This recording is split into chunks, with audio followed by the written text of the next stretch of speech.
नमस्कार, मैं श्रीमती जयश्री हूँ।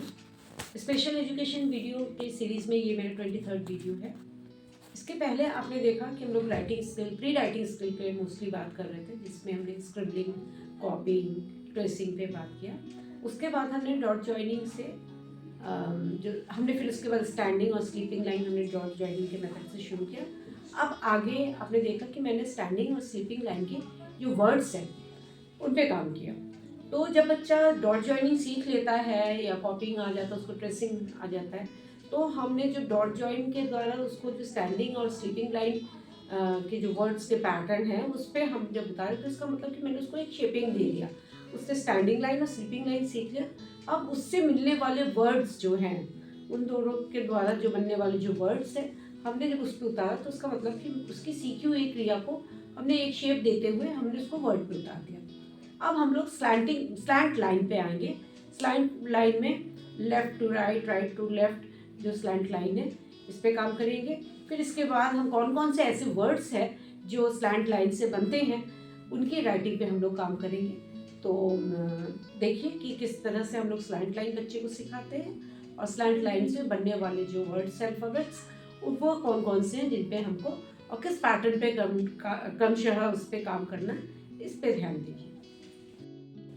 देखिए यहाँ हम लोग स्लैंट लाइन की बात कर रहे हैं। तो सबसे पहले लेफ़्ट टू राइट बच्चे को सिखाना है।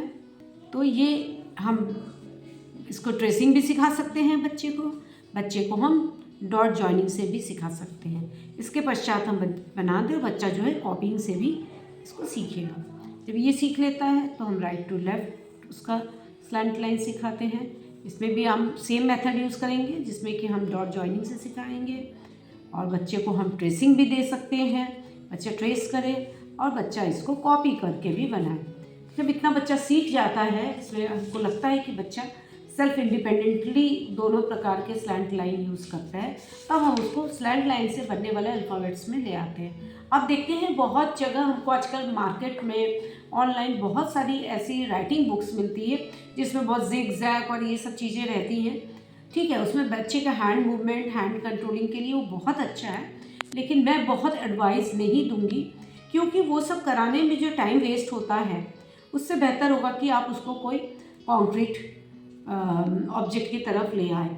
तो कॉन्क्रीट जो हमारा ये है कि हमें ए अल्फ़ाबेट्स सिखाना, राइटिंग कराना, तो वो मुझे लगता है कि मेरा बेटर होगा। सबका अपना अपना अलग व्यू है। तो मेरा कहने का सीधा सा तात्पर्य ये है कि मैं जो वो ज़िगज़ैग और बहुत तरह के स्टेंसिल्स आते हैं, पेंसिल वर्क शीट्स आते हैं, तो उसमें आप टाइम वेस्ट ना करके, जहाँ बच्चे ने दोनों स्लैंटिंग लाइन सीख लिया और आपने उसका अल्फ़ाबेट आइडेंटिफिकेशन शुरू कर दिया है। सबसे मस्ट तो है कि अगर आप अल्फ़ाबेट्स में उतारें तो उसको आइडेंटिफिकेशन आपको स्टार्ट कर देना चाहिए। आपने स्टार्ट कर दिया है तो बेटर है कि आप सीधे ऐसे अल्फ़ाबेट्स पे आइए। तो देखिए जो सीधा अल्फ़ाबेट ए पे आइए, इसको थोड़ा आप और इंटरेस्टिंग बनाने के लिए कर सकती हैं ये और इसका पेट काट दिया। अब ई को मैंने इसको ए को उल्टा कर दिया। तो इस तरह से ये सेकट्टे हो गया। इस तरह से आप कुछ वर्ड्स यूज़ करके उसको इंटरेस्टिंग बना सकते हैं। आप देखेंगे कि ए भी ये बहुत ईजी है, एक्स बहुत ईजी है लेकिन ये लिखने में टफ होता है, इसलिए इसको आप पहले बहुत सीधे ढंग से सिखाइए। डब्लू में थोड़ा ज़िगज़ैग रहता है, आप कुछ ज़िगज़ैग दीजिए बच्चे को, खूब एक्सरसाइजेस कराइए तो बच्चा नेचुरली उतार है। यहाँ पर प्रॉब्लम होती है कि बच्चे को इसका अंदाज कराना। बच्चा ऐसे भी खींच लेता है, ऐसे खींच लेता है, ऐसे भी खींच जाता है, लेकिन ये कहाँ से शुरू करेगा उसका अंदाज के लिए आपको बहुत दिनों तक एक मार्क देना पड़ेगा बच्चे को। एन के लिए आप उसको कुछ मार्क दे सकते हैं। आपने एक चीज़ देखा कि वी के बाद मैंने डब्लू नहीं लिया है क्योंकि दोनों पैरेलल जब वर्ड्स होते हैं तो उसमें बच्चा कंफ्यूज करता है। एम को मैंने पहले नहीं सिखाया क्योंकि एम थोड़ा टफ होता है, उसमें यहाँ पर मेजरमेंट की ज़रूरत होती है। तो ये थोड़ा इजी टू कॉम्प्लेक्स की तरफ हम बढ़ रहे हैं। के में देखिए मैंने के आप सिखाइए, लेकिन के में आपको बहुत दिनों तक एक क्लू देना पड़ेगा बच्चे को, थोड़ा सा हेल्प करना पड़ेगा कि वो कहाँ से कर्व कर ले जाएगा। जेड भी ईजी है, एम में आपको बहुत समय लगेगा। तो ये नहीं कि आप एक दिन में एक सिखा लेंगे, बच्चे की कैपेसिटी को देखते हुए हमको थोड़ा समय देना पड़ता है बच्चे को। तो इसी तरह से हम लोग स्लैंट लाइन सिखाते हुए उसके पश्चात हम ये कुछ स्लैंटिंग वर्ड्स है जिनको हम इस सीक्वेंस में अगर सिखाएंगे तो बच्चा जल्दी कैच करेगा।